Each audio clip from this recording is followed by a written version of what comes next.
ભાવ મુદ્દે ખેડૂત આંદોલન હિંસક 100 ટ્રેક્ટર ટ્રોલીઓ આગમાં ખાક સરકાર સાથે સમાધાન બાદ વિરોધ સમેટાયો।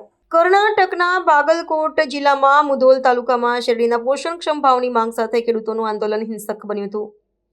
શેરડીના પ્રતિ ટન 3,500ના ભાવની માંગણી કરી રહેલા પ્રદર્શનકારીઓએ ગુરુવારે આગચંપી કરી હતી, જેમાં શેરડી ભરેલી લગભગ 100 જેટલી ટ્રેક્ટર ટ્રોલીઓ બળીને ખાક થઈ ગઈ હતી। આ ઘટના સમીરવાડી ગામમાં આવેલી એક ખાનગી ખાંડ મિલની બહાર બની હતી, જ્યાં કેટલાક ખેડૂતો પોતાના પાક પહોંચાડવા ગયા હતા, જેનો વિરોધ કરી રહેલા અન્ય ખેડૂતો સાથે તેમનો સંઘર્ષ થયો હતો। ખેડૂતો અને સરકાર વચ્ચે શેરડીના ભાવને લઈને ગતિરોધ સર્જાયો હતો। ખેડૂતો પ્રતિ ટન 3,500ની માંગ પર અડગ હતા, જ્યારે રાજ્ય સરકારે પ્રતિ ટન ₹3,300નો ભાવ નક્કી કર્યો હતો, જેમાં મિલ માલિકો ₹3,250 અને સરકાર ₹50ની સહાય આપશે।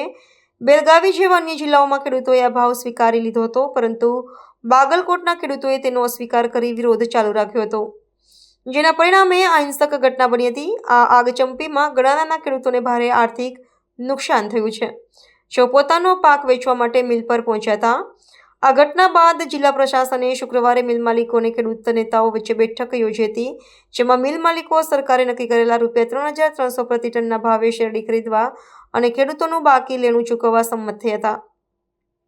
આ સમાધાન બાદ ખેડૂતોએ પોતાનું આંદોલન પાછું ખેંચી લીધું હતું। સરખામણીમાં હરિયાણા સરકારે શેરડીનો ભાવ દેશમાં સૌથી વધુ પ્રતિ ક્વિન્ટલ ₹415 નક્કી કર્યો છે, જ્યારે ઉત્તર પ્રદેશમાં ગત સિઝનનો ભાવ પ્રતિ ક્વિન્ટલ ₹370 હતો।